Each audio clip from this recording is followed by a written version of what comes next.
The Bronze Hand by Anna Katharine Green. Chapter 1. The Fascinating Unknown. Her room was on the ground floor of the house we mutually inhabited, and mine directly above it, so that my opportunities for seeing her were limited to short glimpses of her auburn head as she leaned out of the window to close her shutters at night or open them in the morning.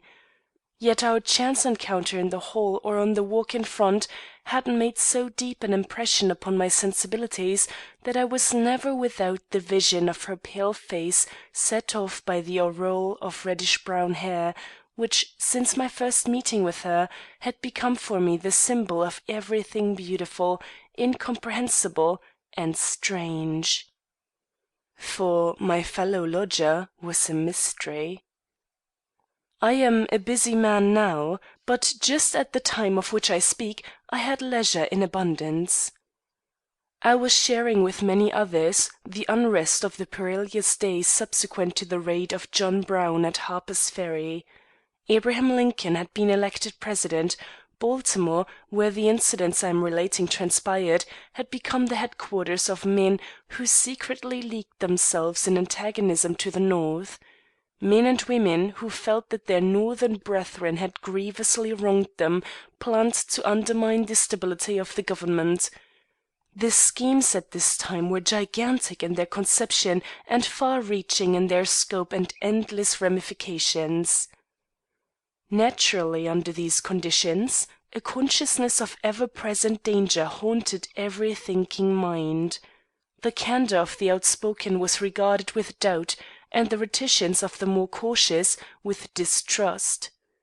It was a trying time for sensitive, impressionable natures with nothing to do. Perhaps all this may account for the persistency with which I sat in my open window. I was thus sitting one night, a memorable one to me, when I heard a sharp exclamation from below, in a voice I had long listened for. Any utterance from those lips would have attracted my attention, but filled as this was with marked, if not extraordinary emotion, I could not fail to be roused to a corresponding degree of curiosity and interest. Thrusting out my head, I cast a rapid glance downward. A shutter swinging in the wind, and the escaping figure of a man hurrying round the corner of the street were all that rewarded my scrutiny, though from the stream of light issuing from the casement beneath, I perceived that her window, like my own, was wide open. As I continued to watch this light, I saw her thrust out her head with an eagerness indicative of great excitement. Peering to right and left, she murmured some suppressed words mixed with gasps of such strong feeling that I involuntarily called out, "Excuse me, madam, have you been frightened in any way by the man I saw running away from here a moment ago?" She gave a great start and glanced up. I see her face yet, beautiful, wonderful, so beautiful and so wonderful I have never been able to forget it. Meeting my eye, she faltered out, "Did you see a man running away from here? Oh, sir, if I might have a word with you." I came near leaping directly to the pavement in my ardour and anxiety to oblige her, but remembering before it was too late that she was neither a Juliet nor I a Romeo, I merely answered that I would be with her in a moment, and betook myself below by the less direct but safer means of the staircase. It was a short one, and I was but a moment in descending, but that moment was long enough for my heart to acquire a most uncomfortable throb, and it was with anything but an air of quiet self-possession that I approached the threshold I had never before dared to cross even in fancy. The door was open, and I caught one glimpse of her figure before she was aware of my presence. She was contemplating her right hand with a look of terror, which, added to her striking personality, made her seem at the instant a creature of alarming characteristics fully as capable of awakening awe as devotion. I may have given some token of the agitation her appearance awakened, for she turned towards me with sudden vehemence. "Oh," she cried, with a welcoming gesture, "you are the gentleman from upstairs who saw a man running away from here a moment ago. Would you know that man if you saw him again?" "I am afraid not," I replied. He was only a flying figure in my eyes. "Oh!" she moaned, bringing her hands together in dismay, but immediately straightening herself, she met my regard with one as direct as my own. "I need a friend," she said, "and I am surrounded by strangers." I made a move towards her. I did not feel myself a stranger, but how was I to make her realize the fact? "If there's anything I can do," I suggested. Her steady regard became searching. "I have noticed you before to night," she declared, with a directness devoid of every vestige of coquetry. "You seem to have qualities that may be trusted.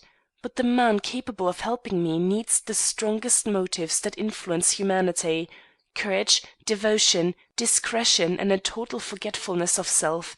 Such qualifications cannot be looked for in a stranger." As if with these words she dismissed me from her thoughts, she turned her back upon me. Then, as if recollecting the courtesy due even to strangers, she cast me an apologetic glance over her shoulder and hurriedly added, "I am bewildered by my loss. Leave me to the torment of my thoughts. You can do nothing for me." Had there been the least evidence of falsity in her tone, or the slightest striving after effect in her look or bearing, I would have taken her at her word and left her then and there.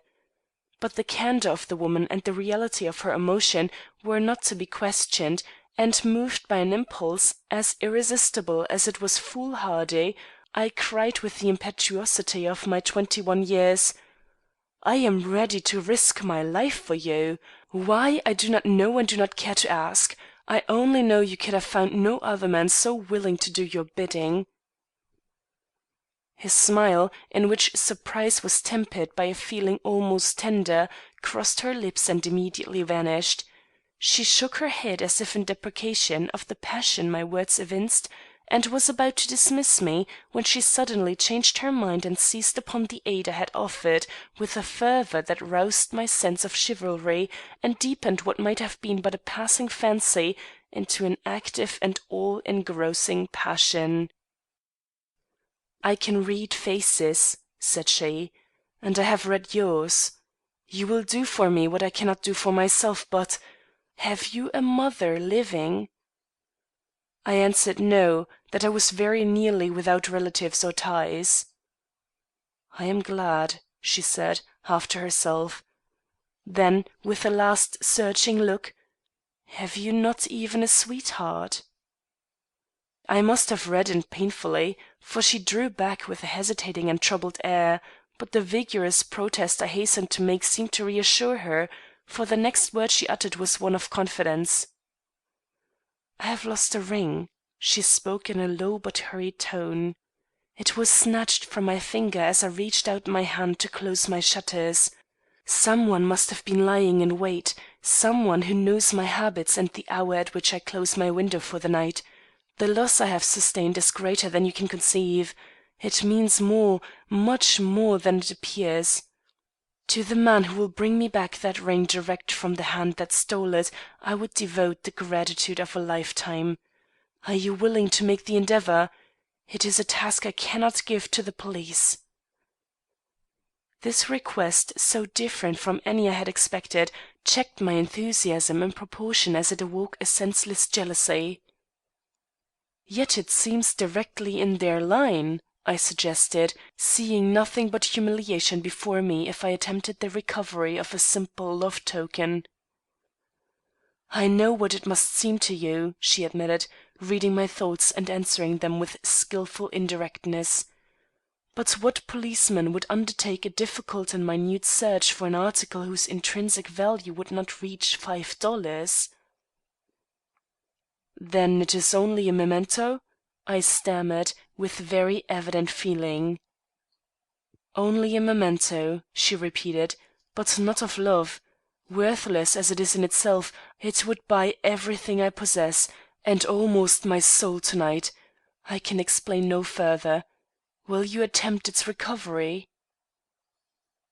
Restored to myself by her frank admission that it was no lover's keepsake I was urged to recapture in return, I allowed the powerful individuality of this woman to have its full effect on me. Taking in with one glance her beauty, the impassioned fervour of her nature, and the supple charm of a spirit she now allowed to work its full spell upon me, I threw every practical consideration to the winds, and impetuously replied: "I will endeavour to regain this ring for you. Tell me where to go, and whom to attack, and if human wit and strength can compass it, you shall have the jewel back before morning." "Oh," she protested, "I see that you anticipate a task of small difficulty. You cannot recover this particular ring so easily as that. In the first place, I do not in the least know who took it. I only saw its destination. Alas, if it is allowed to reach that destination, I am bereft of hope." "No love token," I murmured, "and yet your whole peace depends on its recovery." "More than my peace," she answered, and with a quick movement she closed the door which I had left open behind me. As its sharp bang rang through the room, I realised into what pitfall I had stumbled. Only a political intrigue of the most desperate character could account for the words I had heard and the actions to which I had been a witness. But I was in no mood to recoil even from such dangers as these, and so my look showed her as she leaned toward me with the words: "Listen. I am burdened with this secret. I am in this house, in this city, for a purpose. The secret is not my own, and I cannot part with it, neither is my purpose communicable. You therefore will be obliged to deal with the greatest dangers blindfold. One encouragement only I can give you. You will work for good ends. You are pitted against wrong, not right, and if you succumb, it will be in a cause you yourself would call noble. Do I make myself understood, Mr. "Abbott," I put in, with a bow. She took the bow for an affirmative, as indeed I meant she should. "You do not recoil," she murmured, "not even when I say that you must take no third party into your confidence, no matter to what extremity you are brought." "I would not be the man I think I am if I recoiled," I said, smiling. She waved her hand with almost a stern air. "Swear," she commanded, "swear that, from the moment you leave this door till you return to it, you will breathe no word concerning me, your errand, or even the oath I am now exacting from you." Ah, thought I to myself, this is serious. But I took the oath under the spell of the most forceful personality I had ever met, and did not regret it then. "Now let us waste no more time," said she. "In the large building on Street there is an office with the name of Dr. Merriam on the door. See, I have written it on this card, so that there may be no mistake about it. That office is open to patients from 10 in the morning until 12 at noon.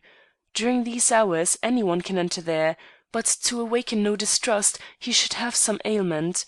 Have you not some slight disorder concerning which you might consult a physician?" "I doubt it," said I, "but I might manufacture one." "That would not do with Dr. Merriam. He is a skilful man; he would see through any imposture." "I have a sick friend," I ruminated, "and, by the way, his case is obscure and curious. I could interest any doctor in it in 5 minutes." "That is good. Consult him in regard to your friend. Meantime while you are waiting for the interview, I mean take notice of a large box you will find placed on a side table. Do not seem to fix your attention on it, but never let it be really out of your sight from the moment the door is unlocked at 10 till you are forced by the doctor's importunity to leave the room at 12. If you are alone there for 1 minute, and you will be allowed to remain there alone if you show no haste to consult the doctor, unlock that box, here's the key, and look carefully inside. No one will interfere, and no one will criticise you. There is more than one person who has access to that box." "But," I put in. "You will discover there," she whispered, "a hand of bronze lying on an enamelled cushion. On the fingers of this hand there should be, and doubtless are, rings of forged steel of peculiar workmanship. If there is one on the middle finger, my cause is lost, and I can only await the end." Her cheek paled.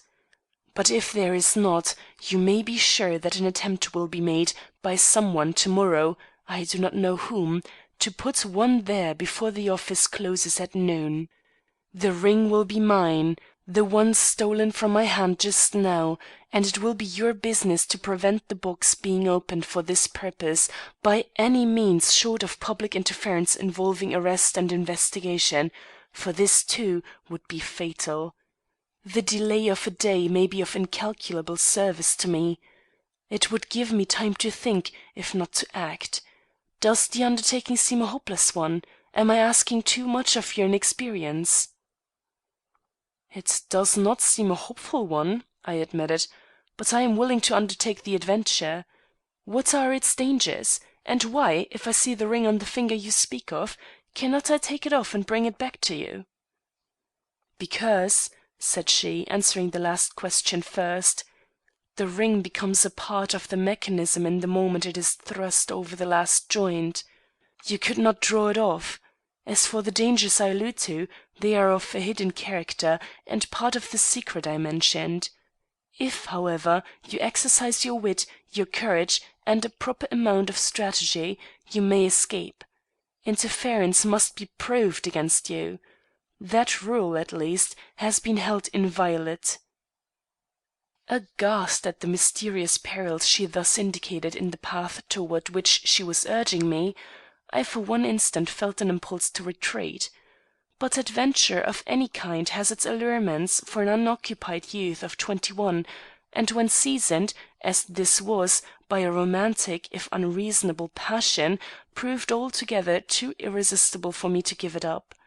Laughing outright in my endeavour to throw off the surplus of my excitement, I drew myself up and uttered some fiery phrase of courage which I doubt if she even heard. Then I said some word about the doctor, which she at once caught up.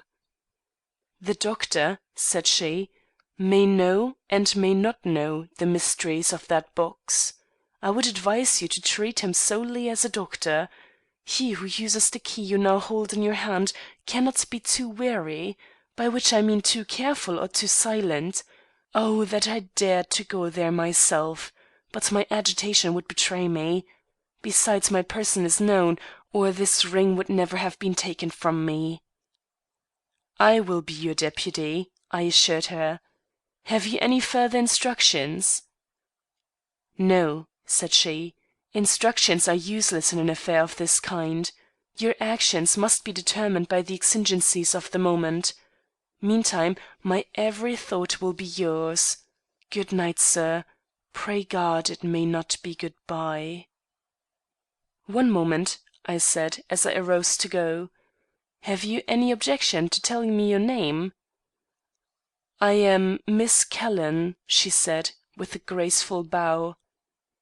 This was the beginning of my formidable adventure with the bronze hand. Chapter 2. The Quaker-like Girl, the Pale Girl, and the Man with the Bristling Mustache. The building mentioned by my new found friend was well known to me. It was one of the kind in which every other office is unoccupied the year round. Such tenants as gave it the little air of usefulness it possessed were of the bad pay kind. They gave little concern to their own affairs and less to those of their neighbours. The public avoided the building, and the tenants did nothing to encourage a change. In a populous city, on the corner made by frequented streets, it stood as much alone and neglected as if it were a ruin. Old or young eyes may have looked through its begrimed windows into the busy thoroughfare beneath, but none in the street ever honoured the old place with a glance or thought. No one even wasted contempt upon its smoky walls, and few disturbed the accumulated dust upon the stairs or in the dimly lighted hallways. Had a place been sought for wherein the utmost secrecy might be observed, surely this was that place.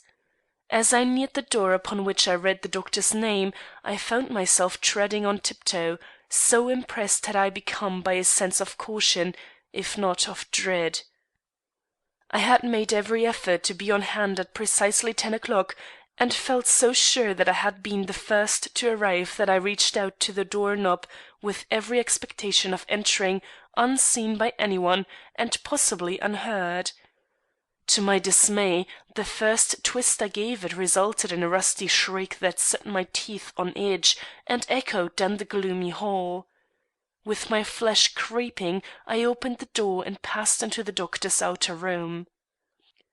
It was far from being empty. Seated in chairs ranged along two sides of the room, I saw a dozen or more persons, male and female. All wore the preoccupied air that patients are apt to assume while awaiting their turn to be called by the doctor.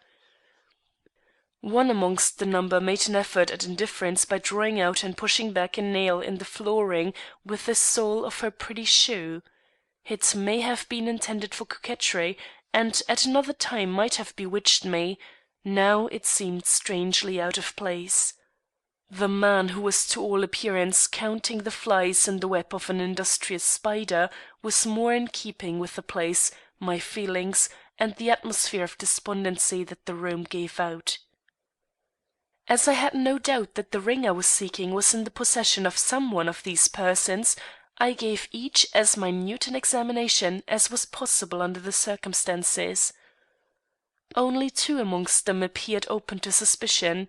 Of these, one was a young man whose naturally fine features would have prepossessed him in my favour had it not been for the peculiar alertness of his bright blue eye, which flashed incessantly in every direction till each and all of us seemed to partake of his restlessness and anxiety. Why was he not depressed? The other was the girl, or rather, the young lady to whose pretty foot I have referred. If she was at all conspicuous, it was owing to the contrast between her beautiful face and the Quaker-like simplicity of her dress. She was restless also; her foot had ceased its action, but her hand moved constantly. Now it clutched its fellow in her lap, and now it ran in an oft-repeated action, seemingly beyond her control, up and down and round a plain but expensive leather bag she wore at her side. "She carries the ring," thought I, sitting down in the chair next her. Meantime, I had not been oblivious of the box. It stood upon a plain oak table directly opposite the door by which I had come in. It was about a foot square, and was the only object in the room at all ornamental. Indeed, there was but little else for the eye to rest on, consequently most of us looked that way, though I noticed that but few seemed to take any real interest in that or anything else within sight. This was encouraging, and I was on the point of transferring my entire attention to the two persons I have named, when one of them, the nearest, rose hurriedly and went out. This was an unexpected move on her part, and I did not know what to make of it. Had I annoyed her by my scrutiny, or had she divined my errand? In my doubt, I consulted the face of the man I secretly thought to be her accomplice. It was non-committal, and in my doubt as to the meaning of all this, I allowed myself to become interested in a pale young woman who had been sitting on the other side of the lady who had just left. She was evidently a patient who stood in great need of assistance. Her head hung feebly forward, and her whole figure looked ready to drop. Yet, when a minute later the door of the inner office opened, and the doctor appeared on the sill in an expectant attitude, she made no attempt to rise, but pushed forward another woman who seemed less indisposed than herself. I had to compel myself to think of all I saw as being real and within my experience. Surprised by this action on the part of one so ill, I watched the pale girl for an instant, and almost forgot my mission in the compassion aroused by her sickly appearance. But soon that mission and my motive for being in this place were somewhat vividly recalled to me by an unexpected action on this very young woman's part. With the sudden movement of an acutely suffering person, she bounded from her seat and crossed the floor to where the box stood, gasping for breath and almost falling against the table when she reached it. A grunt from the good-looking young man followed, but neither he nor the middle-aged female with a pitiful skin disease, who had been sitting near her, offered to go to her assistance, though the latter looked as if she would like to. I was the only one to rise. The truth is, I could see no one touch the books without having something more than my curiosity awakened. Approaching her respectfully, and with as complete a dissimulation of my real feelings as possible, I ventured to say: "You are very ill, miss. Shall I summon the doctor?" She was clutching the side of the table for support, and her head, drooping helplessly over the books, was swaying from side to side as she rocked to and fro in her pain. "Thank you," she gasped, without turning. "I will wait. I would rather wait." At that moment the doctor's door opened again. "There he is now," said I. "I will wait," she insisted. "Let the others take their turn." Satisfied now that something besides pain caused her interest in the box, I drew back, asking myself whether she had been in possession of the ring from the beginning, or whether it had been passed to her by her restless neighbour. Meanwhile, another patient had disappeared into the adjoining room. A few minutes passed. The man with the restless eye began to fidget. Could it be that he was simply guarding the box, and that he was the one who wished to open it? As the doubt struck me, I surveyed her more attentively. She was certainly doing something besides supporting herself with that sly right hand of hers. Yes, that was the click I heard. She was fitting a key into the lock. Startled, but determined not to betray myself, I assumed an air of great patience, and taking a memorandum book from my pocket, began to write in it. Meantime, the doctor had disposed of his second patient, and had beckoned to a third. To my astonishment, my friend with the nervous manner responded, thus acquitting himself in my eyes from any interest in the box. The interview he had with the doctor lasted some time. Meantime, the young woman in the window remained more or less motionless. When the fourth person left the room, she turned and cast a quick glance at myself and the other person present. I knew what it meant. She was anxious to be left alone in order to lift that mysterious lid.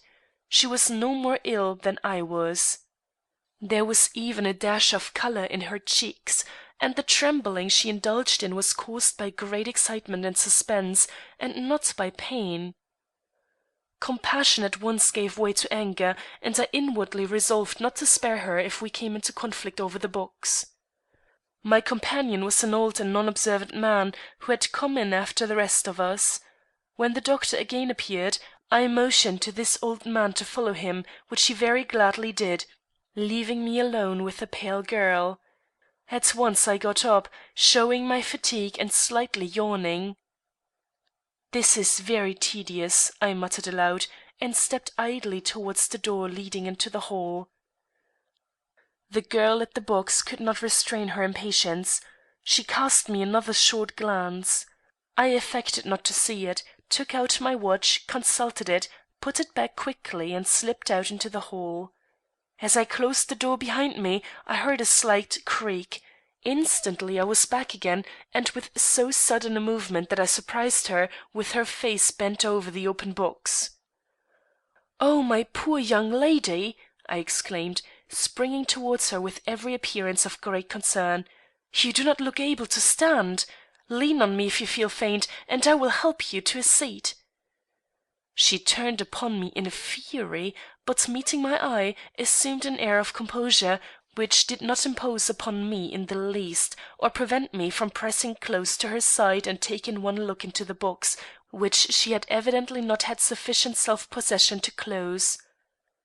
The sight which met my eye was not unexpected, yet was no less interesting on that account.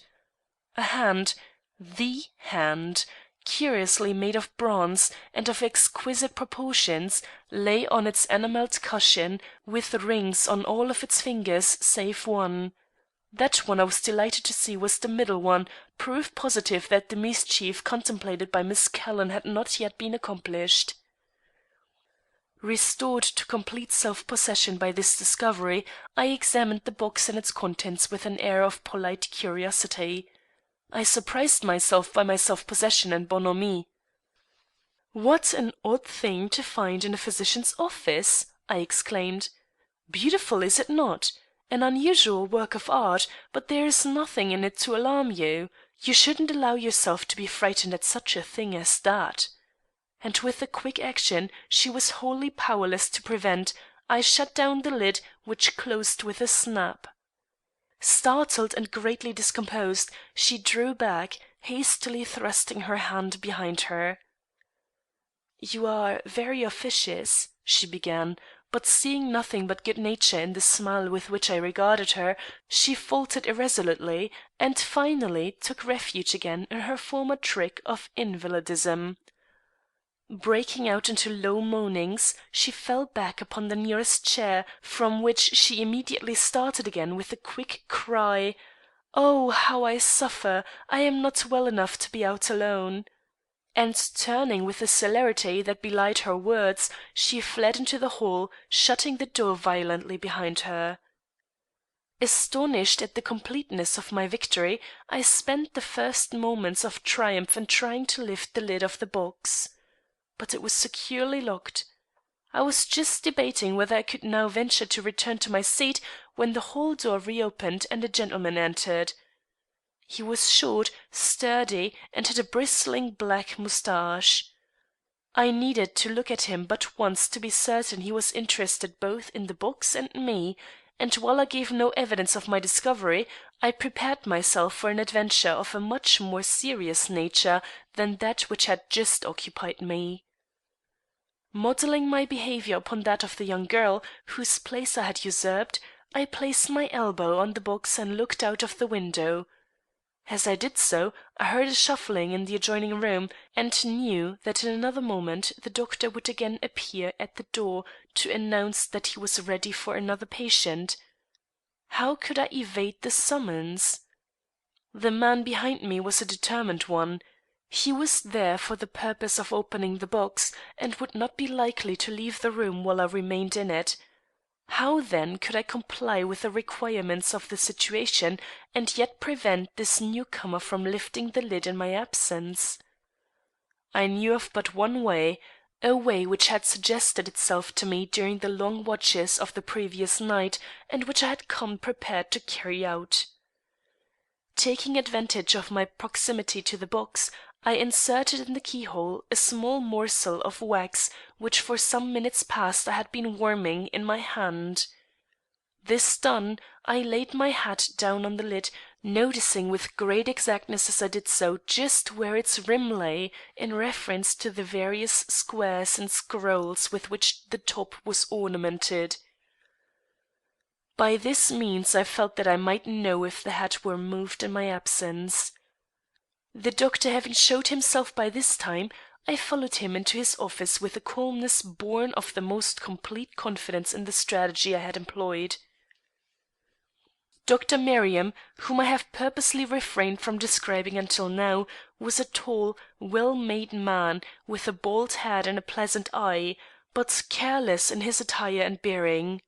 As I met that eye and responded to his good-natured greeting, I inwardly decided that his interest in the box was much less than his guardianship of it would seem to betoken. And when I addressed him and entered upon the subject of my friend's complaint, I soon saw by the depth of his professional interest that whatever connection he might have with the box, neither that nor any other topic whatever could for a moment vie with his delight in a new and strange case like that of my poor friend. I consequently entered into the medical details demanded of me with a free mind and succeeded in getting some very valuable advice, for which I was of course truly grateful. As soon as this was accomplished I took my leave, but not by the usual door of egress. Saying that I had left my hat in the anteroom, I bowed my acknowledgments to the doctor and returned the way I came. But not without meeting with a surprise. There was still but one person in the room with the box, but that person was not the man with the bristling moustache and determined eye whom I had expected to find there. It was the pretty Quaker-like girl who had formerly aroused my suspicions, and though she sat far from the box, a moment's glance at her flushed face and trembling hands assured me she had but that moment left it. Going at once to the box, I saw that my hat had been moved. But more significant still was the hairpin lying on the floor at my feet with a morsel of wax sticking to one of its points. This was conclusive. The man had discovered why his key would not work, and had called to his aid the young lady, who had evidently been waiting in the hall outside. She had tried to pick out the wax, a task in which I had happily interrupted her. Proud of the success of my device, and satisfied that the danger was over for that day, it being well on to 12 o'clock, I said a few words more to the doctor, who had followed me into the room, and then prepared to take my departure. But the young lady was more agile than I. Saying something about a very pressing engagement which would not allow her to consult the doctor that day, she hurried ahead of me and ran quickly down the long hall. The doctor looked astonished, but dismissed the matter with a shrug. Meanwhile, with the greatest desire to follow her, I stood hesitating on the threshold, when my eye fell on a small object lying under the chair on which she had been sitting. It was the little leathern bag I had seen hanging at her side. Catching it up, I explained that I would run after the young lady and restore it, and glad of an excuse which would enable me to follow her through the streets without risking the suspicion of impropriety, I hastened down the stairs, and happily succeeded in reaching the pavement before her skirts whisked around the corner. I was therefore but a few paces behind her, which distance I took good care to preserve. Chapter 3. Madame. My motive in following this young girl was not so much to restore her property as to see where her engagement was taking her. I felt confident that none of the three persons who had shown interest in the box was the prime mover in an affair so important, and it was necessary above all things to find out who the prime mover was. So I followed the girl. She led me into a doubtful quarter of the town. As the crowd between us diminished, and we reached a point where we were the only pedestrians on the block we were then traversing, I grew anxious lest she should turn and see me before arriving at her destination. But she evidently was without suspicion, for she passed without any hesitation up a certain stoop in the middle of this long block, and entered an open door on which a brass plate was to be seen, inscribed with this one word in large black letters: Madame. This was odd, and as I had no inclination to encounter any Madame without some hint as to her character and business, I looked about me for some one able and willing to give me the necessary information. An upholsterer's shop in an opposite basement seemed to offer me the opportunity I wanted. Crossing the street, I saluted the honest-looking man I met in the doorway, and pointing out Madame's house, asked what was done over there. He answered with a smile. "Go and see," he said. "The door's open. Oh, they don't charge anything," he made haste to protest, misunderstanding, no doubt, my air of hesitation. "I was in there once myself. They all sit around and she talks. That is, if she feels like it. It is all nonsense, you know, sir. No good in it." "But is there any harm?" I asked. "Is the place reputable and safe?" "Oh, safe enough. I never heard of anything going wrong there. Why, ladies go there, real ladies, veiled, of course. I have seen 2 carriages at a time standing in front of that door. Fools, to be sure, sir, but honest enough, I suppose." I needed no further encouragement. Recrossing the street, I entered the house which stood so invitingly open, and found myself almost immediately in a large hall, from which I was ushered by a silent negress into a long room with so dim and mysterious an interior that I felt like a man suddenly transported from the bustle of the outdoor world into the mystic recesses of some Eastern temple. The causes of this effect were simple.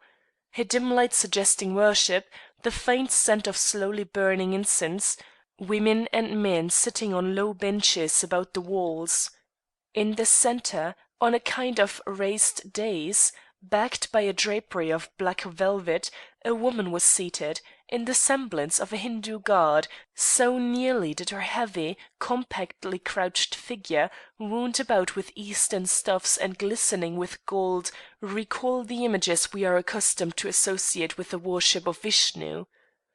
Her face, too, so far as it was visible in the subdued light, had the unresponsiveness of carven wood, and if not exactly hideous of feature, had in it a strange and haunting quality calculated to impress a sensitive mind with a sense of implacable fate.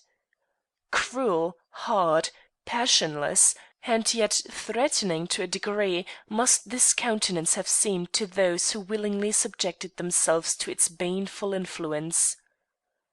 I was determined not to be one of these, and yet I had not regarded her for 2 minutes before I found myself forgetting the real purpose of my visit, and taking a seat with the rest, in anticipation of something for which as yet I had no name, even in my own mind.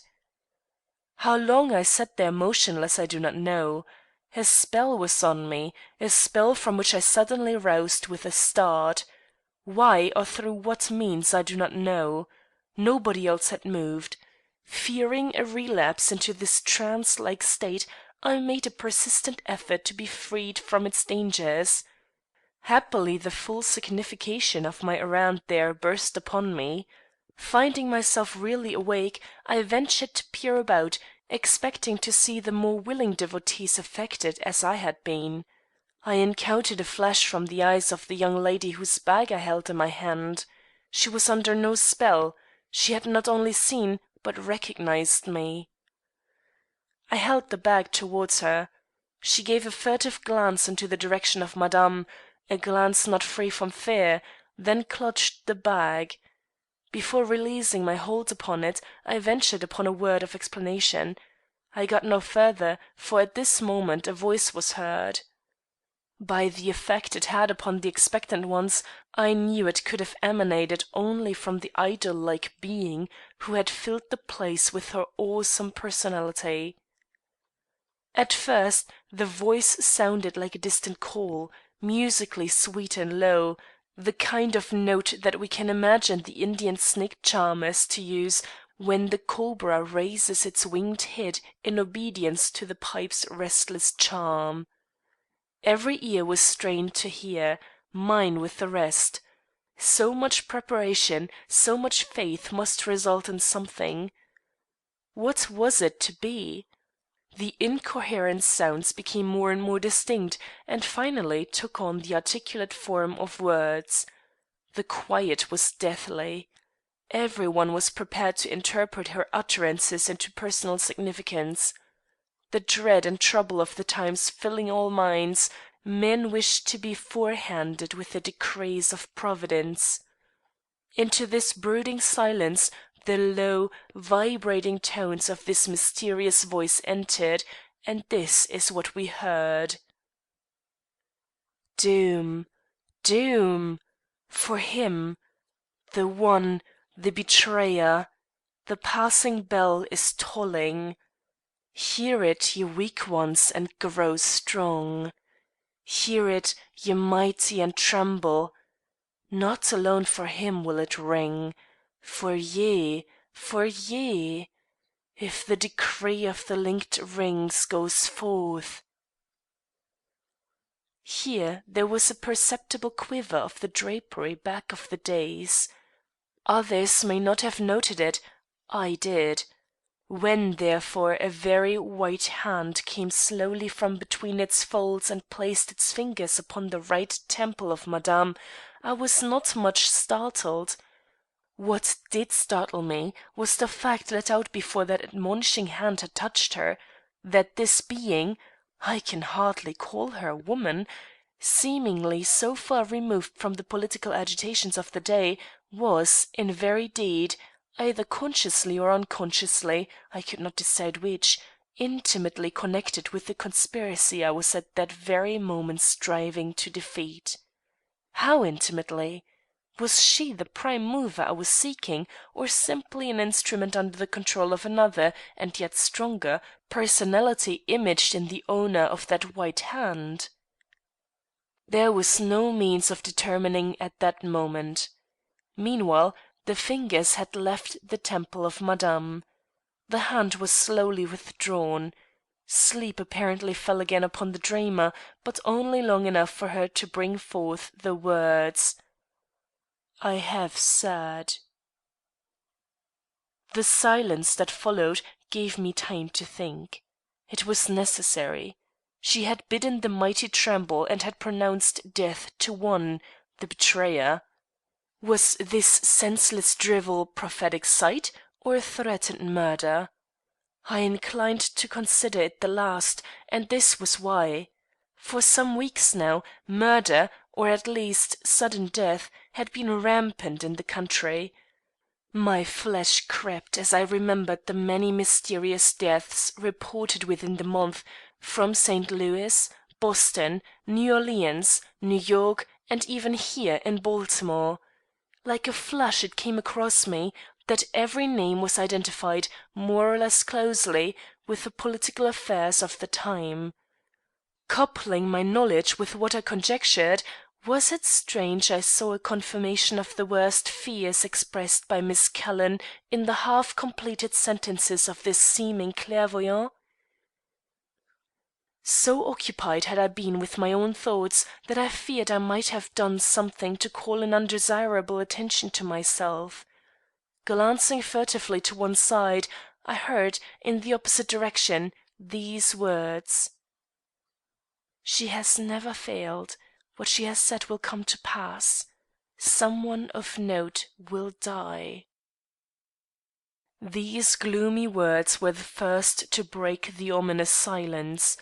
Turning to face the speaker, I encountered the cold eye of a man with a retreating chin, a receding forehead, and a mouth large and cruel enough to stamp him as one of those perverted natures who, to the unscrupulous, are usefully insane. Here, then, was a being who not only knew the meaning of the fateful words we had heard, but, to my mind, could be relied upon to make them a verity. It was a relief to me to turn my gaze from his repellent features to the fixed countenance of Madame. She had not stirred, but either the room had grown lighter, or my eyes had become more accustomed to the darkness, for I certainly saw a change in her look. Her eyelids were now raised, and her eyes were bent directly upon me.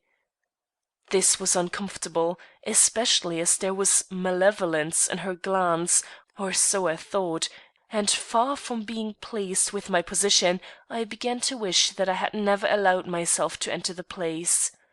Under the influence of this feeling, I let my eyes drop from the woman's countenance to her hands, which were folded, as I have said, in a fixed position across her breast. The result was an increase of my mental disturbance. They were brown, shining hands, laden with rings, and in the added light under which I saw them, bore a strange resemblance to the bronze hand I had just left in Dr. Merriam's office. I had never considered myself a weak man, but from that instant I began to have a crawling fear of this woman, a fear that was in no wise lessened by the very evident agitation visible in the girl, who had been for me the connecting link between that object of mystery and this. Unendurable quiet was upon us all again. It was aggravated by awe, an awe to which I was determined not to succumb, notwithstanding the secret uneasiness under which I was labouring. So I let my eyes continue to roam till they fell upon the one thing moving in the room.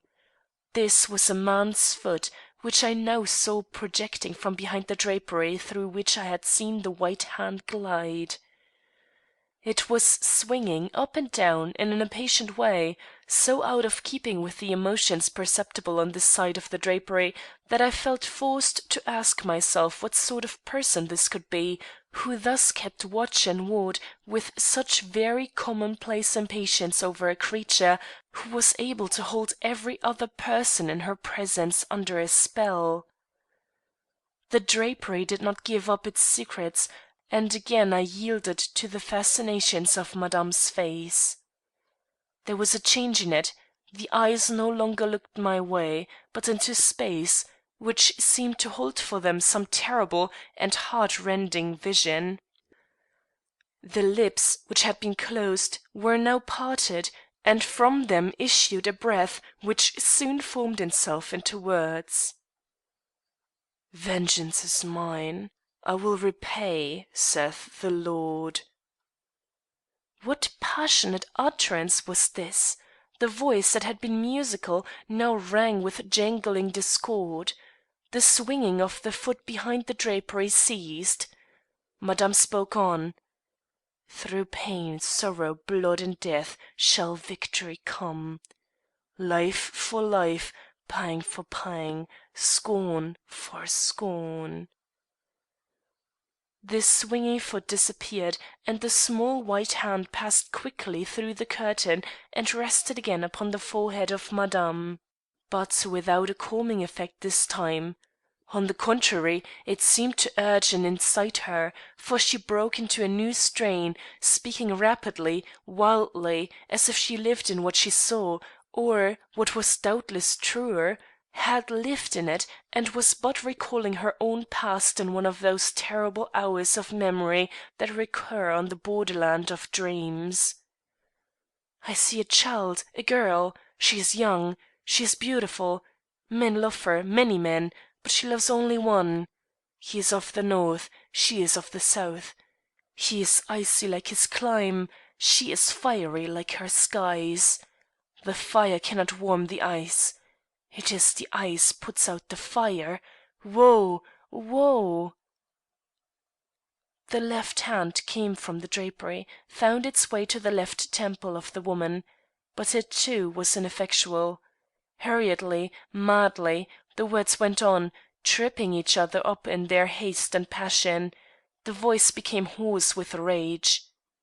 "The girl is now a woman. A child is given her.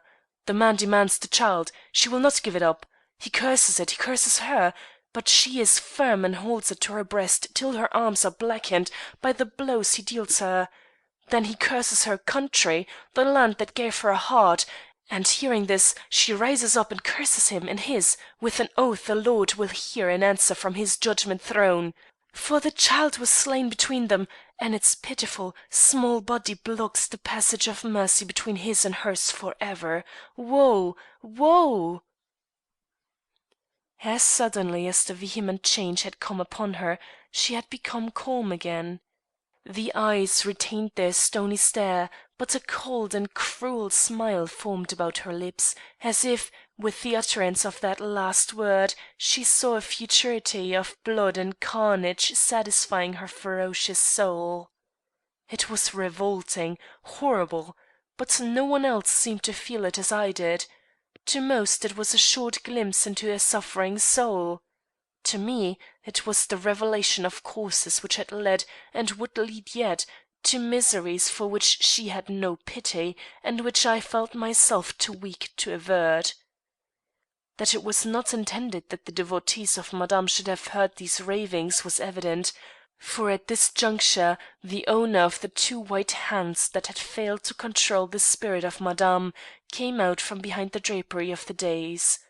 He proved to be none other than the man with the bristling moustache, whose plans I had disarranged at the doctor's office by plugging the keyhole of the box with wax. This was enough. Chicanery was my inmost thought as I noted this cool and calculating eye. But very dangerous chicanery, I added. Was the ring upon whose immediate capture I now saw that a life, if not lives, depended, in his possession, or in that of Madame, or in that of the Quaker-like girl sitting a few seats from me?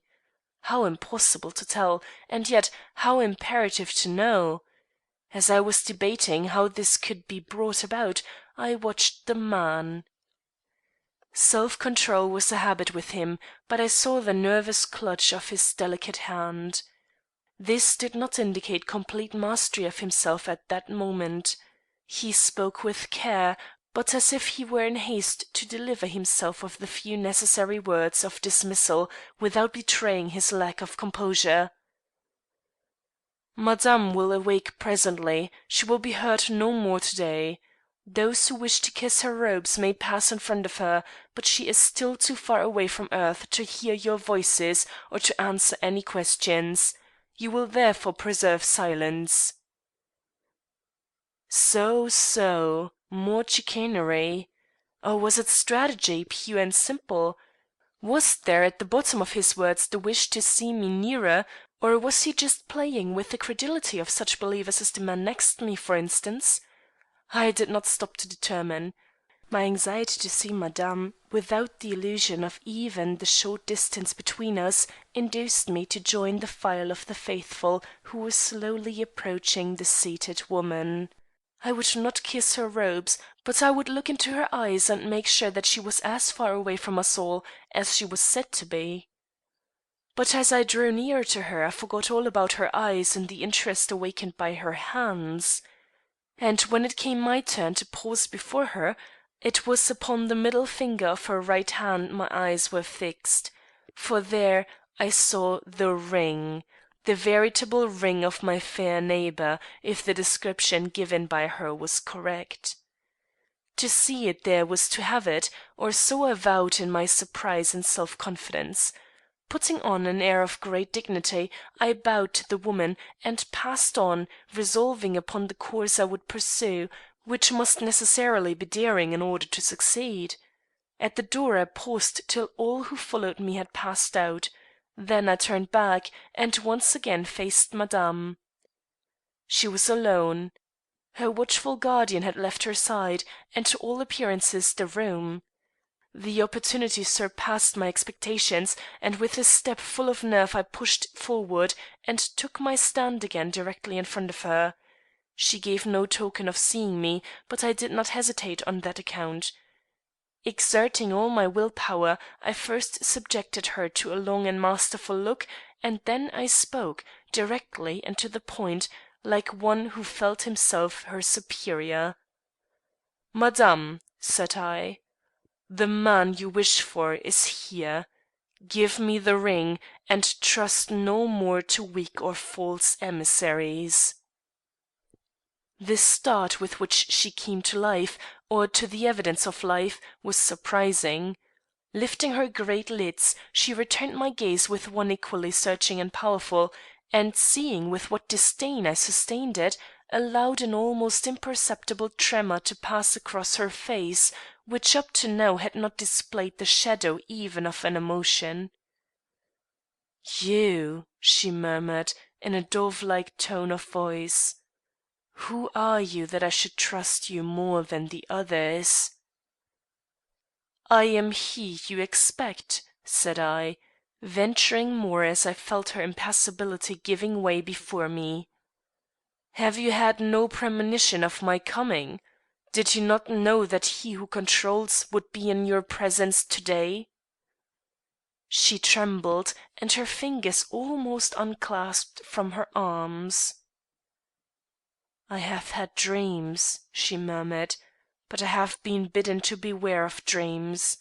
If you are the person you claim to be, you will have some token which will absolve me from the charge of credulity.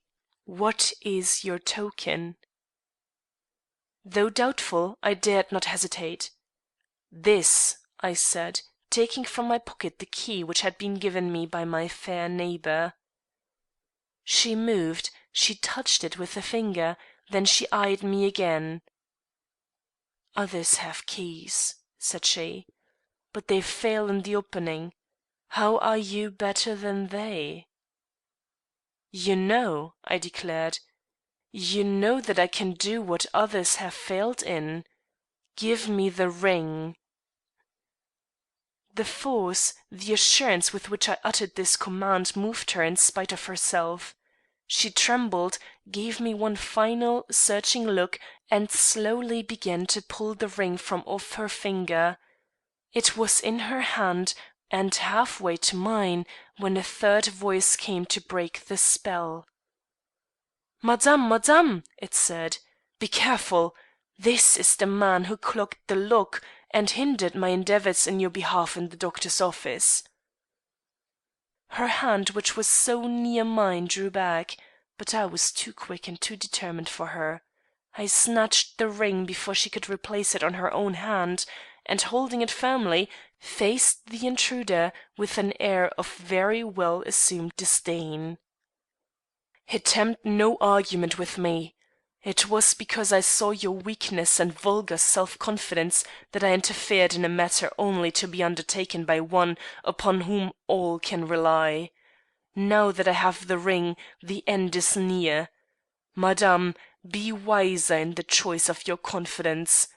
To-morrow this ring will be in its proper place." Bowing as I had done before, I advanced to the door. They had made no effort to regain the ring, and I felt that my rashness had stood me in good stead.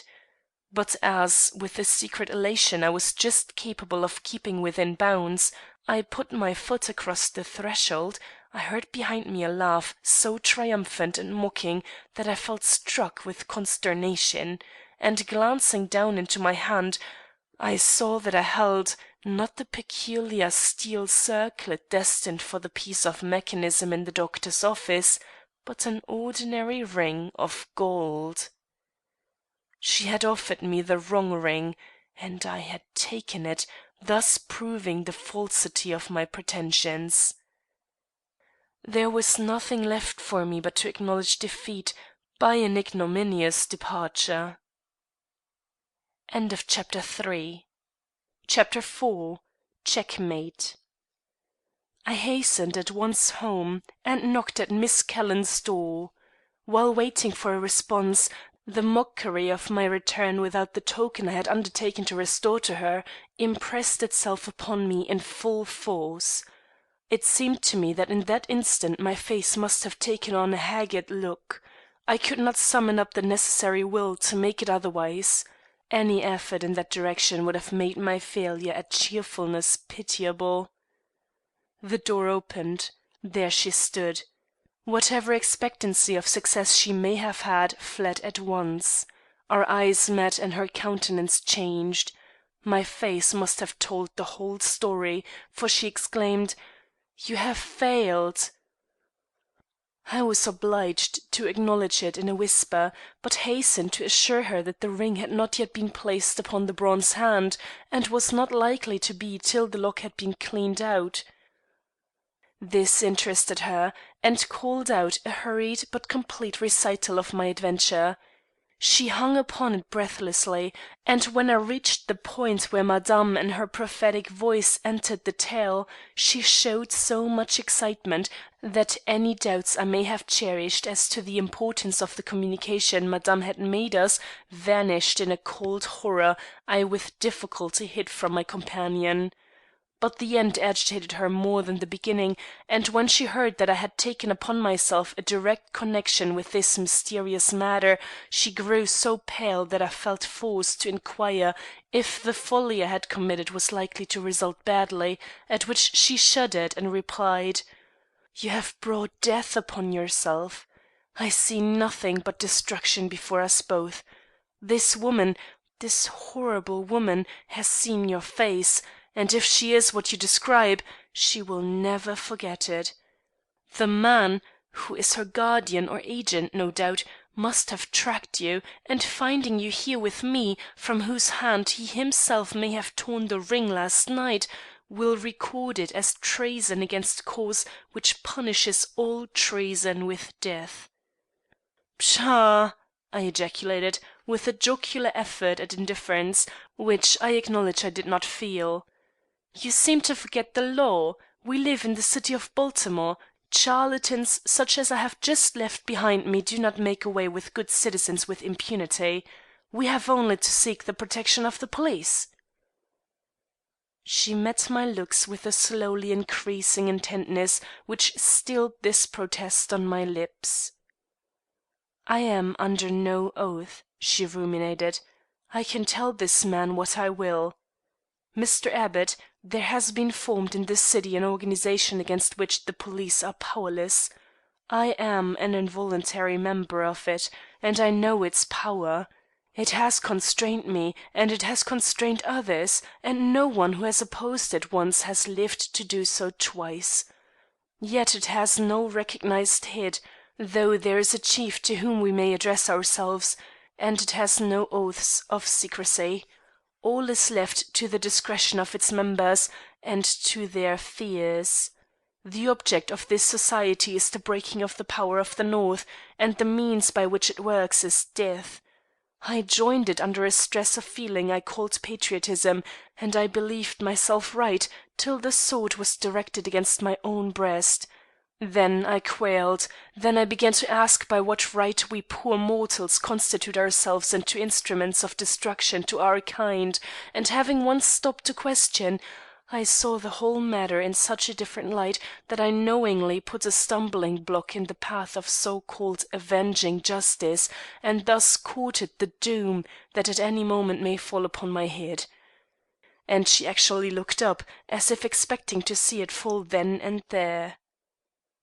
"This Madame," she went on, in breathless haste, "is doubtless one of the members. How so grotesque and yet unredoubtable an individuality should have become identified with a cause demanding the coolest judgment as well as the most acute political acumen, I cannot stop to conjecture.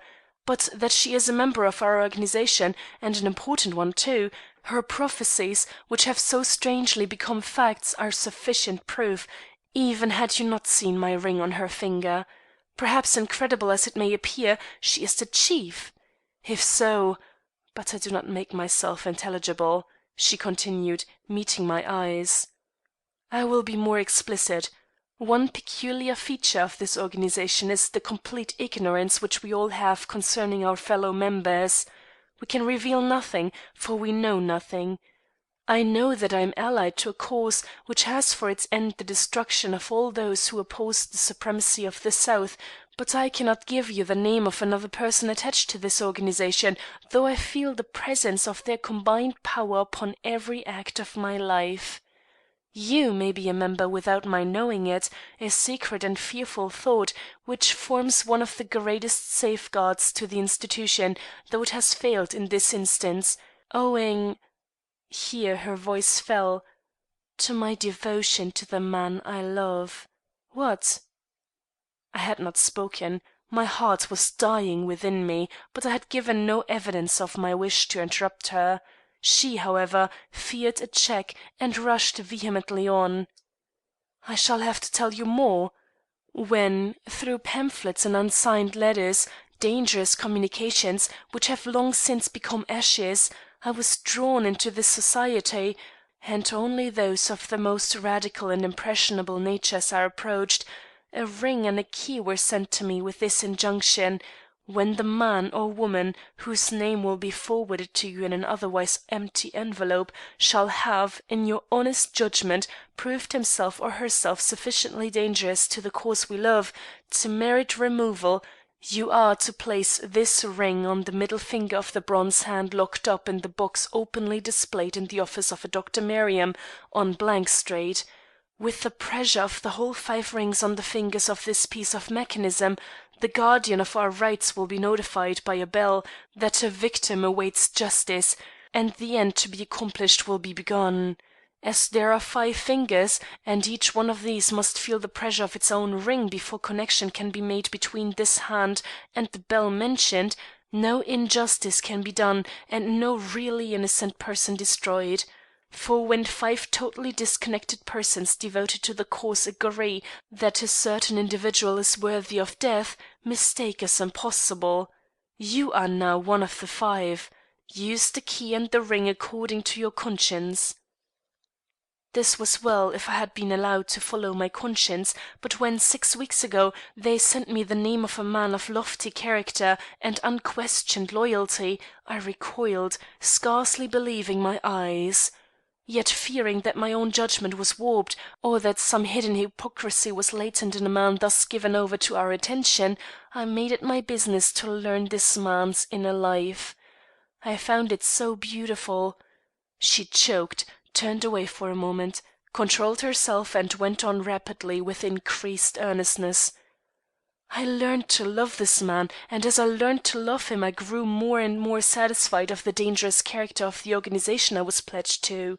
But I had one comfort: he could not be doomed without my ring, and that was safe on my finger. Safe! You know how safe it was? The monster whom you have just seen, and who may have been the person to subject this noble man to suspicion, must have discovered my love and the safeguard it offered to this man. The ring, as you know, was stolen, and you have failed to recover it, and I to get any reply from the chief to whom I forwarded my protest. To morrow will no doubt see it placed upon the finger of the bronze hand. The result you know. Fantastic as this may strike you, it is the dreadful truth." Love, had I ever felt this holy passion for her, had no longer a place in my breast, but awe, terror, and commiseration for her, for him, and also perhaps for myself, were still active passions within me, and at this decided statement of the case I laughed in the excitement of the moment and the relief I felt at knowing just what there was to dread in this adventure. "Absurd!" I cried. "With Madame's address in my mind and the Baltimore police at my command, this man is as safe from assault as you or I are. Give me 5 minutes' talk with the chief." Her hand on my arm stopped me. The look in her eye made me dumb. "What could you do without me?" she said. "And my evidence you cannot have, for what would give it weight can never pass my lips. The lives that have fallen with my connivance stand between me and confession. I do not wish to subject myself to the law." This placed her in another light before me, and I started back. "You have," I stammered. "Placed that ring 3 times on the hand in Dr. Merriam's office." "And each time?" "A man somewhere in this nation has died suddenly. I do not know by what means or by whose hand, but he died. This beautiful creature guilty of— I tried not to show my horror. "It is, then, a question of choice between you and him," said I. "Either you or he must perish. Both cannot be saved." She recoiled, turning very pale, and for several minutes stood surveying me with a fixed gaze as if overcome by an idea which threw so immense a responsibility upon her. As she stood thus, I seemed not only to look into her nature, but her life. I saw the fanaticism that had once held every good impulse in check, the mistaken devotion, the unreasoning hatred, and underneath all, a spirit of truth and rectitude which brightened and brightened as I watched her, till it dominated every evil passion and made her next words come easily, and with a natural burst of conviction which showed the innate generosity of her soul. "You have shown me my duty, sir. There can be no question as to where the choice should fall. I am not worth one hair of this noble head. Save him, sir. I will help you by every means in my power." Seizing the opportunity she thus gave me, I asked her the name of the man who was threatened. In a low voice she told me.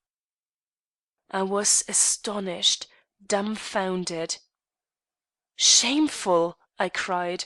"What motive, what reason can they have for denouncing him?" "He is under suspicion. That is enough."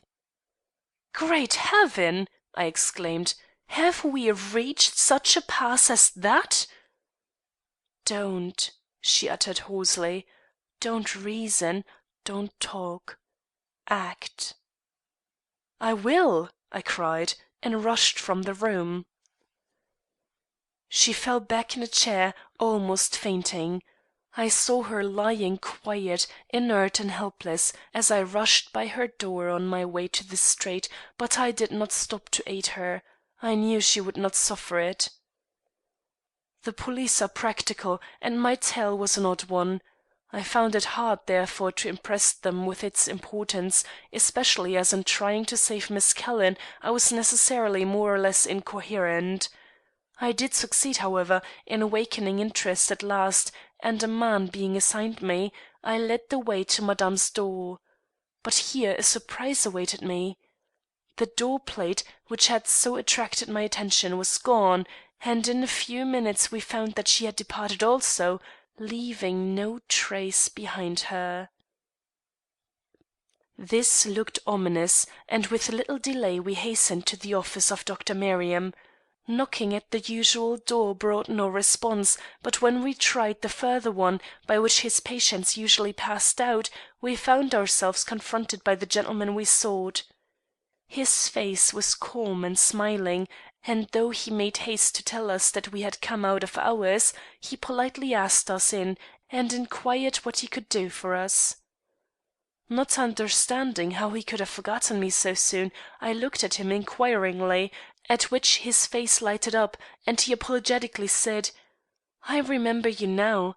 You were here this morning consulting me about a friend who is afflicted with a peculiar complaint. Have you anything further to state or ask in regard to it? I have just 5 minutes to spare." "Hear this gentleman first," said I, pointing to the officer who accompanied me. The doctor calmly bowed, and waited with the greatest self possession for him to state his case. The officer did so abruptly. "There is a box in your anteroom, which I feel it my duty to examine. I am Detective Hopkins, of the City Police." The doctor, with a gentleness which seemed native rather than assumed, quietly replied: "I am very sorry, but you are an hour too late." And throwing open the door of communication between the two rooms, he pointed to the table. The box was gone. Chapter 5. Dr. Merriam. This second disappointment was more than I could endure. Turning upon the doctor with undisguised passion, I hotly asked: "Who has taken it? Describe the person at once. Tell what you know about the box." I did not finish the threat, but my looks must have been very fierce, for he edged off a bit, and cast a curious glance at the officer before he answered: "You have, then, no ailing friend? Well, well, I expended some very good advice upon you. But you paid me, and so we are even." "The box!" I urged. "Don't waste words, for a man's life is at stake." His surprise was marvellously assumed, or very real. "You are talking somewhat vividly, are you not?" he ventured, with a bland air. "A man's life? I cannot believe that." "But you don't answer me," I urged. He smiled. He evidently thought me out of my mind. "That's true, but there is so little I can tell you. I do not know what was in the box about which you express so much concern, and I do not know the names of its owners. It was brought here some 6 months ago and placed in the spot where you saw it this morning, upon conditions that were satisfactory to me, and not at all troublesome to my patients, whose convenience I was bound to consult. It had remained there till to day, when—" Here the officer interrupted him. "What were these conditions? The matter calls for frankness."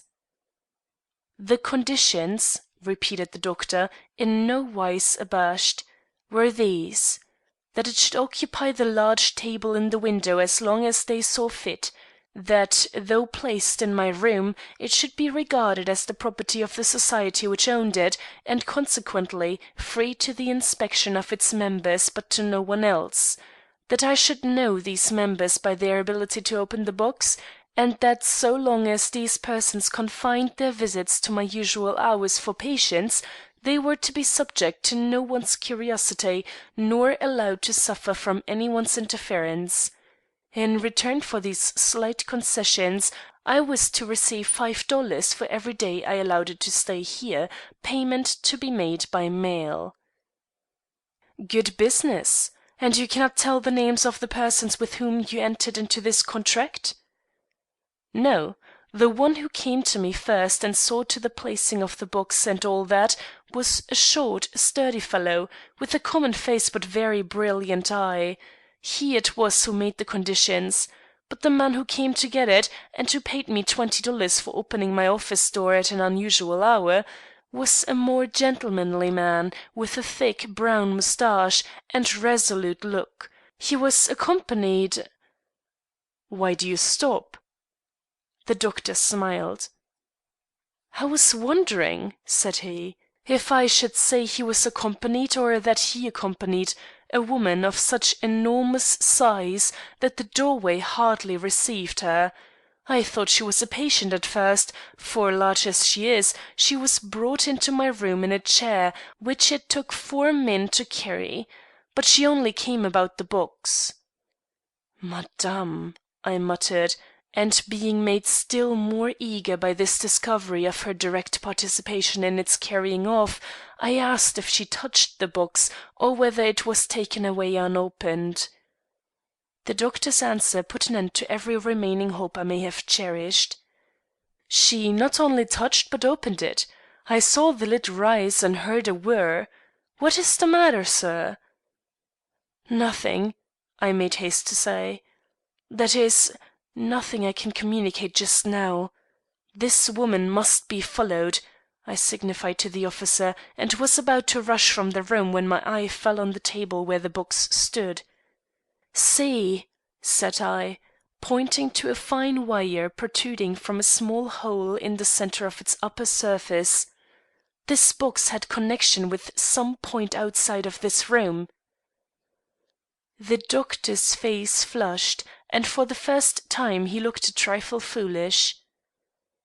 "So I perceive now," said he. "The workman who put up this box evidently took liberties in my absence. For that I was not paid." "This wire leads where?" asked the officer. "Rip up the floor and see. I know no other way to find out." "But that would take time, and we have not a minute to lose," said I, and was disappearing for the second time, when I again stopped. "Doctor," said I, "when you consented to harbour this box under such peculiar conditions, and allowed yourself to receive such good pay for a service involving so little inconvenience to yourself, you must have had some idea of the uses to which so mysterious an article would be put. What did you suppose them to be?" "To tell the truth, I thought it was some new fangled lottery scheme, and I have still to learn that I was mistaken." I gave him a look, but did not stop to undeceive him. CHAPTer 6. The Box Again. But one resource was left to warn Mr. S. of his peril. This was not so easy a task as might appear. To make my story believed, I should be obliged to compromise Miss Calhoun, and Mr. S.'s well known chivalry, as far as women are concerned, would make the communication difficult on my part, if not absolutely impossible. I, however, determined to attempt it, though I could not but wish I were an older man, with public repute to back me. Though there was but little in Mr. S.'s public life which I did not know, I had little or no knowledge of his domestic relations beyond the fact that he was a widower with one child. I did not even know where he lived, but inquiry at police headquarters soon settled that, and in half an hour after leaving the doctor's office I was at his home. It was a large, old fashioned dwelling, of comfortable aspect, too comfortable, I thought, for the shadow of doom which in my eyes overlay its cheerful front, wide open doors and windows. How should I tell my story here? What credence could I expect for a tale so gruesome within walls warmed by so much sunshine and joy? None, possibly, but my story must be told for all that. Ringing the bell hurriedly, I asked for Mr. S. He was out of town. This was my first check. When would he be home? The answer gave me some hope, though it seemed to increase my difficulties. He would be in the city by 8, as he had invited a large number of guests to his house for the evening. Beyond this I could learn nothing. Returning immediately to Miss Calhoun, I told her what had occurred, and tried to impress upon her the necessity I felt of seeing Mr. S. that night. She surveyed me like a woman in a dream. Twice did I have to repeat my words before she seemed to take them in. Then she turned hurriedly, and going to a little desk standing in one corner to the room, drew out a missive, which she brought me. It was an invitation to this very reception which she had received a week before. "I will get you one," she whispered, "but don't speak to him, don't tell him, without giving me some warning. I will not be far from you. I think I will have strength for this final hour." "God grant that your sacrifice may bear fruit," I said, and left her. To enter on such an errand as mine, a brilliantly illuminated house odoriferous with flowers and palpitating with life and music, would be hard for any man. It was hard for me. But in the excitement of the occasion, aggravated as it was by a presage of danger not only to myself but to the woman I had come so near loving, I experienced a calmness such as is felt in the presence of all mortal conflicts. I made sure that this was reflected in my face before leaving the dressing room, and satisfied that I would not draw the attention of others by too much or too little colour, I descended to the drawing room and into the presence of my admired host.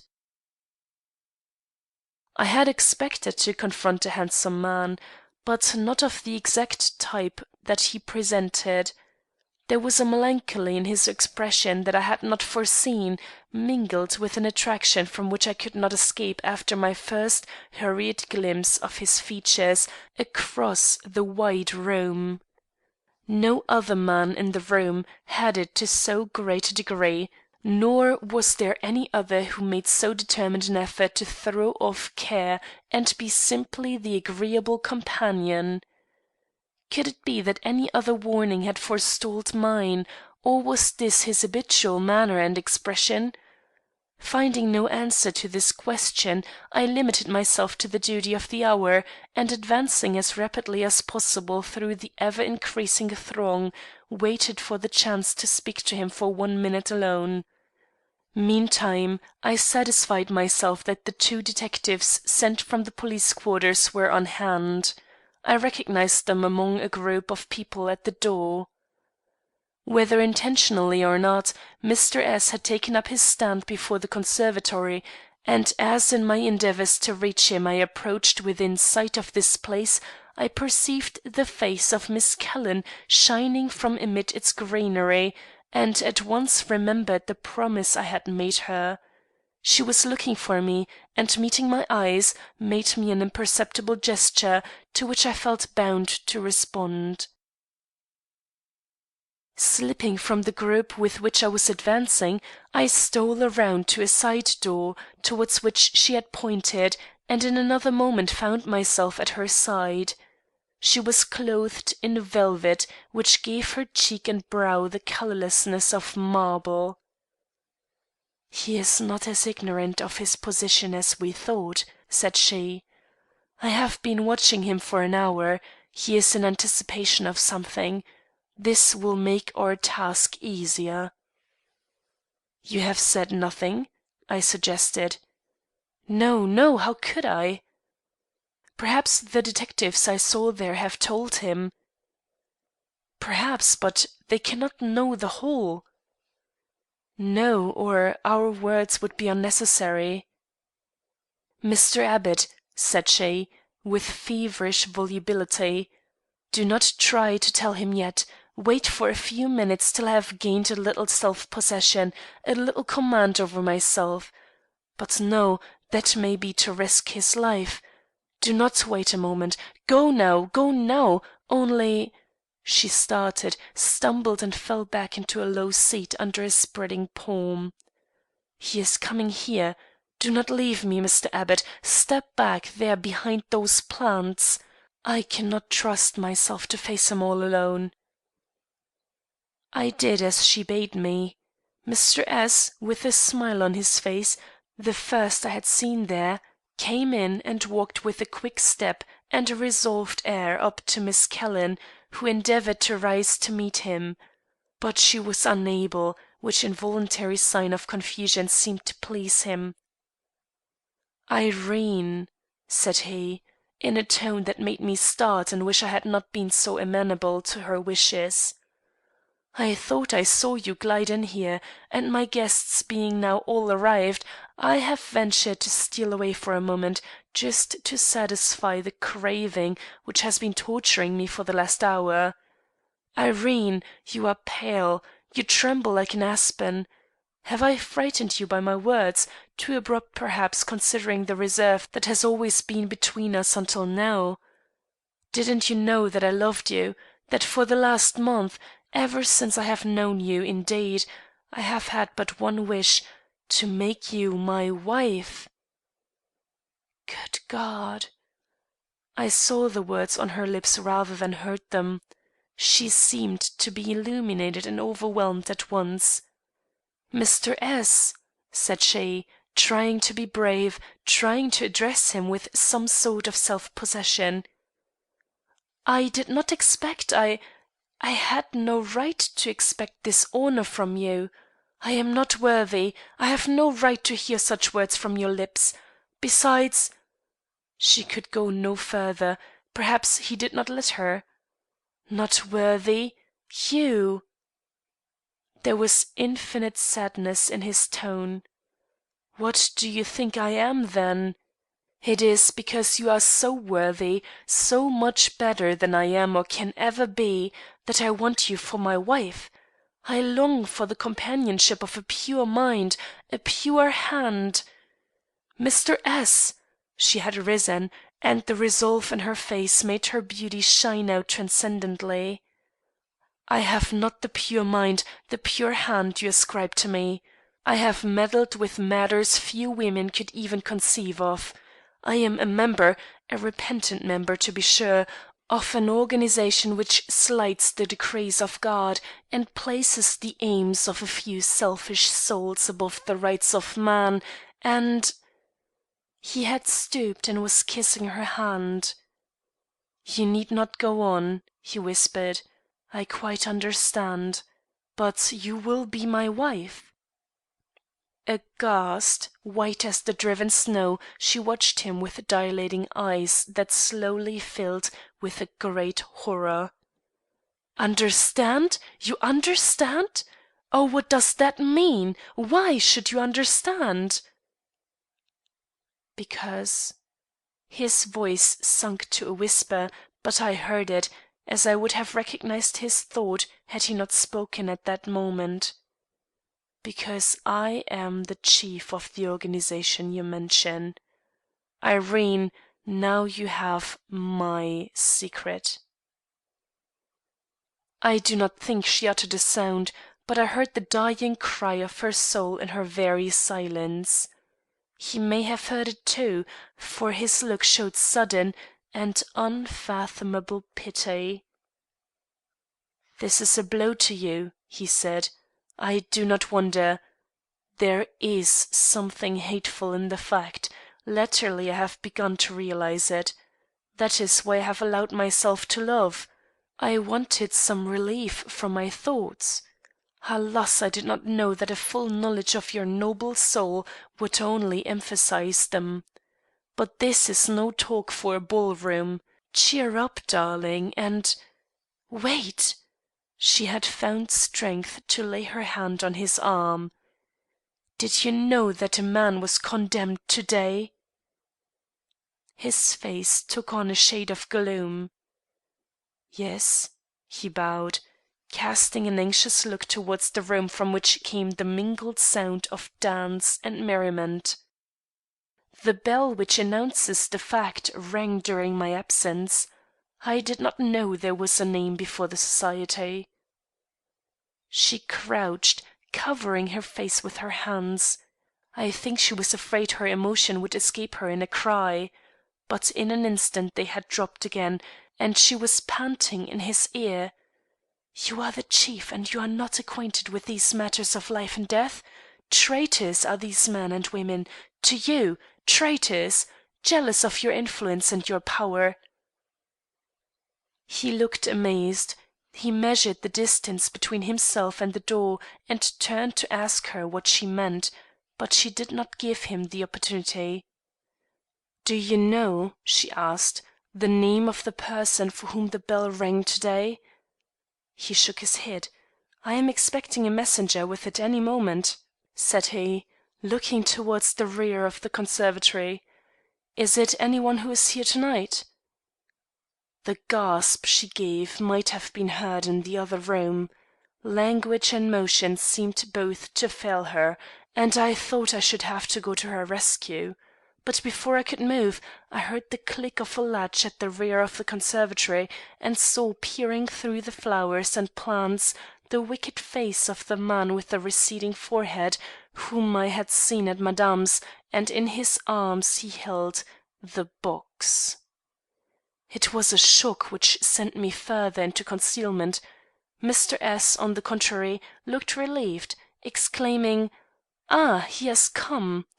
and went to the door leading into the drawing room, locked it, took out the key and returned to meet the stealthy, advancing figure. The letter presented a picture of malignant joy, horrible to contemplate. The lips of his large mouth were compressed and bloodless. He came on with the quiet certainty and deadly ease of a slimy thing sure of its prey. As I noted him I felt that not only Mr. S.'s life but my own was not worth a moment's purchase. But I uttered no cry and scarcely breathed. Miss Calhoun, on the contrary, gave vent to a long, shivering sigh. The man bowed as he heard it, but with looks directed slowly to Mr. S. "I was told," said he, "to deliver this box to you wherever and with whomsoever I should find you. In it you will find the name." Mr. S. gazed in haughty astonishment, first at the box and then at the man. "This is irregular," said he. "Why was I not made acquainted with the fact that a name was up for consideration, and why have you removed the box from its place and broken the connection which was made with so much difficulty?" As he said this, he looked up through the glass of the conservatory to a high building I could see towering at the end of the garden. It was the building in which I had first seen that box, and I now understood how this connection had been made. Mr. S.'s movement had been involuntary. Dropping his eyes, he finished by saying, with an almost imperceptible bow, "You may speak before this lady. She is the holder of a key." The connection was broken because suspicion was aroused. To your other question you will find an answer in the box. Shall I open it for you?" Mr. S., with a stern frown, shook his head and produced the key from his pocket. "Do you understand all this?" he suddenly asked Miss Calhoun. For reply she pointed to the box. "Open," her beseeching looks seemed to say. Mr. S. turned the key and threw up the lid. "Look under the hand," suggested the man. Mr. S. leaned over the box, which had been laid on a small table, discovered a paper somewhere in its depths, and drew it out. It was no whiter than his face when he did so. "How many have subscribed to this?" he asked. "You will observe that there are 5 rings on the hand," responded the man. Miss Calhoun started, opened her lips, but paused as she saw Mr. S. unfold the paper. "The name of the latest traitor," murmured the man, with a look of ferocity the like of which I have never seen on any human face before. It was not observed by either of the actors in the tragedy before me. Mr. S. was gazing with a wild incredulity at the note he had unfolded. She was gazing at him. From the room beyond rose and swelled the sweet strains of the waltz. Suddenly a low, crackling sound was heard. It came from the paper which Mr. S. had crumpled in his hand. "So the Society has decreed my death," he said, meeting the man's steel-cold eye for the first time. "Now I know how the men whose doom preached mine have felt in a presence that leaves no hope to mortal men. But you shall not be my executioner. I will meet my fate at less noxious hands than yours." And leaning forward, he whispered a few seemingly significant words into the messenger's ear. The man, grievously disappointed, hung his head, and with a sidelong look, the venom of which made us all shudder, he hesitated to go. "To night?" he said. "To night," Mr. S. repeated, and pointing towards the door by which he had entered. Then, as the man still hesitated, he took him by the arm and resolutely led him through the conservatory, crying in his ear, "Go! I am still the chief." The man bowed and slipped slowly out into the night. A burst of music, laughter, voices, joy, rose in the drawing room. Mr. S. and Irene Calhoun stood looking at each other. "You must go home," were the first words he uttered. Then, in a half reproachful, half pitiful tone, as if on the verge of tears, he added, "Was I so bad a chief that even you thought me a hindrance to the advancement of the Society and the cause to which we are pledged?" It was the one thing he could say capable of rousing her. "Oh," she cried, "it is all a mistake, all a cheat! Did you not get the letter I sent to my chief this morning, written in the usual style and directed in the usual way?" "No," he answered. "Then there is worse treason than yours among the five. I wrote to say that my ring had been stolen, that I did not subscribe to the condemnation of the man under suspicion, and that, if it was made, it would be through fraud. That was before I knew that the suspected one and the man I addressed were one and the same. Now—" "Well, now?" "You have but to accuse the woman called Madame. The man you have just sent away would forgive you his disappointment if you gave him the supreme satisfaction of carrying doom to the still more formidable being who prophesies death to those for whom she has already prepared a violent end." Irene! But her passion had found vent and she was not to be stilled. Telling him the whole story of the last 24 hours, she waited for the look of comfort she evidently expected. But it did not come. His first words showed why. "Madame is inexorable," said he. "But Madame is but one of five. There are 3 others, true men, sound men, thinking men. If they deem me unworthy, and I have shown signs of faltering of late, Madame's animosity of your loving weakness must not stand in the way of their decree.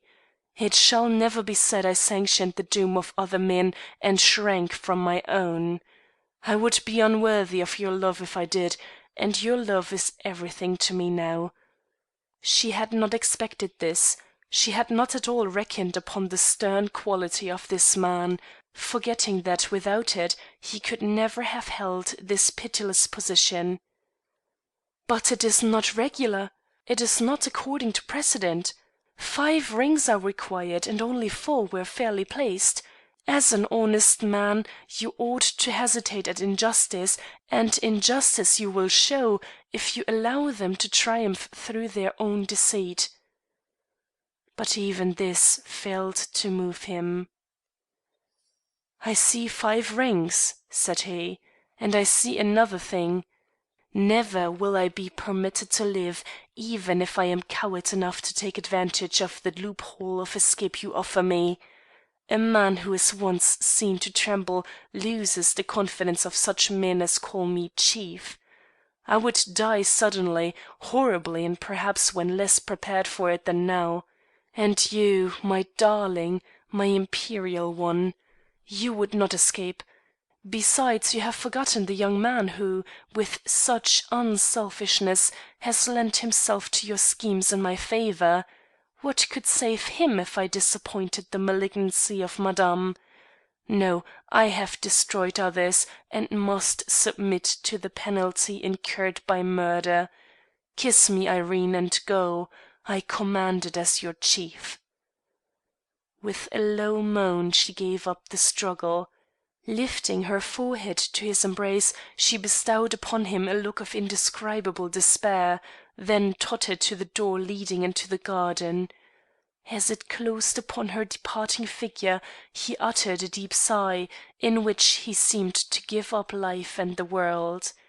Then he raised his head, and in an instant was in the midst of a throng of beautiful women and dashing men, with a smile on his lips and a jest on his tongue. I made my escape unnoticed. The next morning I was in Philadelphia. There I read the following lines in the leading daily: "Baltimore. An unexpected tragedy occurred here last evening. Mr. S., the well known financier and politician, died at his supper table while drinking the health of 100 assembled guests. He is considered to be a great loss to the Southern cause. The city is filled with mourning." And further down, in an obscure corner, this short line: "Baltimore. A beautiful young woman, known by the name of Irene Callan, was found dead in her bed this morning from the effects of poison administered by herself. No cause is ascribed for the act." End of chapter 6. End of The Bronze Hand by Anna Katharine Green.